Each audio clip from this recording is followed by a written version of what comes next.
In this video, I'd like to take a look at using confidence intervals as a way to help better analyze process improvement data and make better decisions from process-related activities. The problems come from the Lean Six Sigma data analysis program materials, and I've got question number 1 posted here right now. The learning objectives are going to be to practice the confidence interval formula, work on better understanding the variables associated with that formula, and see how this actually is applied in a process improvement way. Let's take a look at the problem. Okay, I've cleared up my screen a little bit, included a blown up version of question number 1. I've also included the confidence interval formula right here. So let's dive into the details of the problem itself. We've got 30 parts that are pulled from random from a shipment of 10,000 widgets, and then they're measured. And what we're measuring is the chrome thickness, the chrome plating thickness on the parts. So we've got 30 parts that are being sampled. The overall population is much, much larger, 10,000 widgets, there's our population. And chrome plating, that costs money. And we know that for this particular application, the chrome plating thickness needs to be 0.075 millimeters or thicker.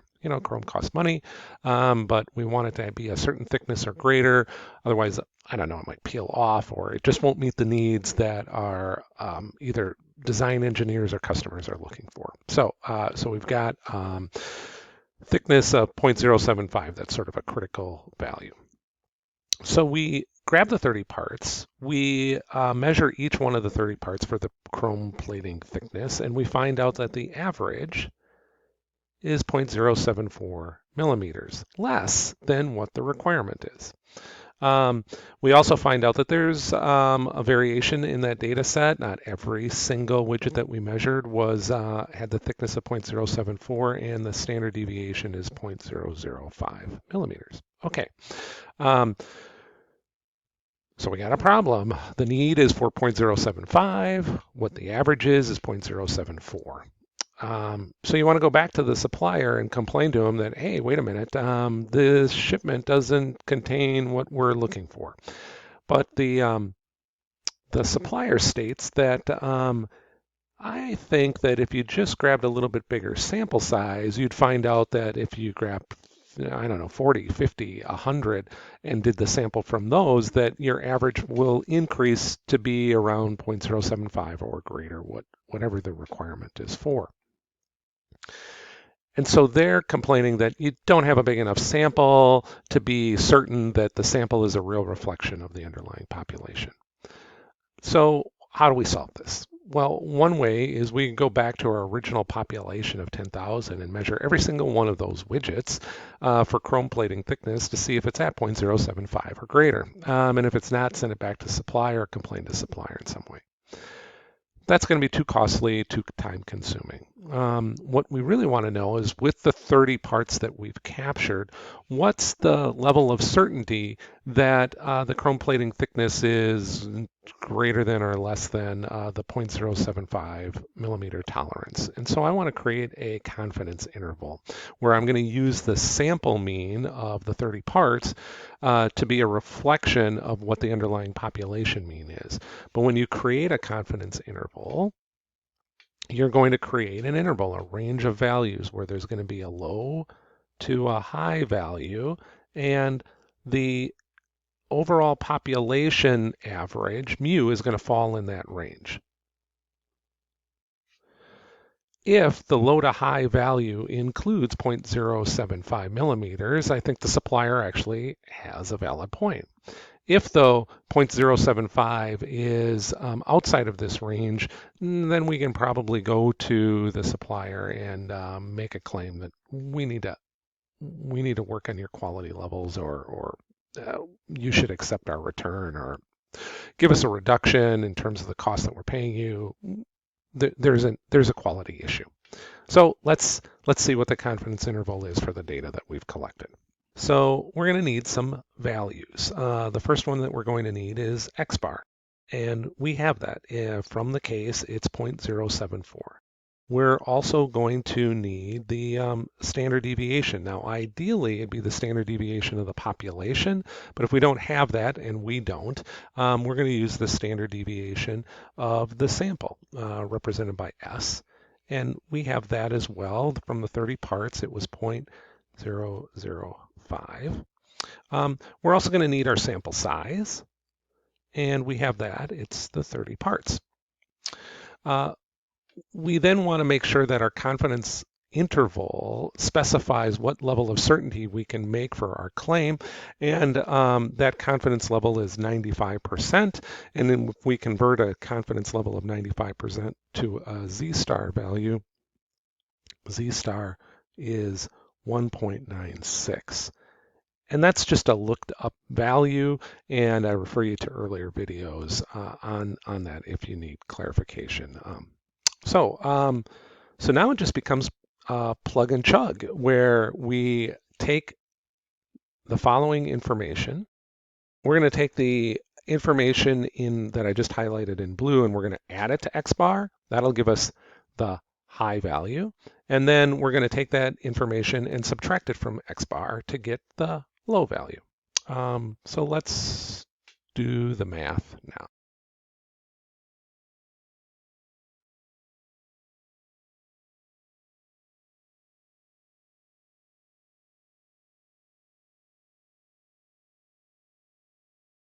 All right, the math is the toughest part here, or the arithmetic is the toughest part here. This gives us a confidence interval from 0.0722 to 0.0758. And your numbers may be just a little bit different depending upon how many decimal points you went out in your rounding and rounding errors. Okay, so how do we interpret this? This means that the overall population, mu, is somewhere in this range of 0.0722 to 0.0758 with 95% confidence level. And so what the supplier is saying is pretty valid right now. Well, we did grab the absolute minimum rule of thumb, 30 points or more for continuous data. We captured our 30 data points and got 0.074. If we really want the sample average to reflect the population average, it's going to be in this range, 0.0722 to 0.0758. And the tolerance that we are looking for is in that range. So I don't know that we can send it back. I think that the supplier actually has some legs to stand on. Let's take a look at problem number 2 next. All right, so now with the cleaned up board, here we go. I've got a second shipment from the supplier, and we've done a 32-piece sample. So n is equal to 32.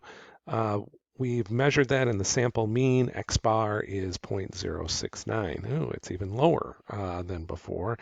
And the sample standard deviation is 0.006. So there's even more variation.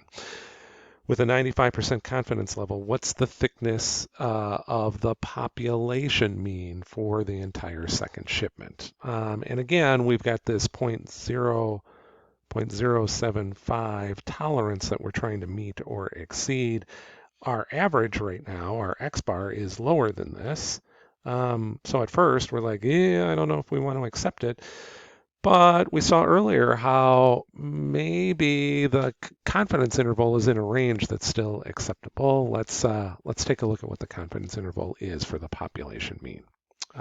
So we've got the following.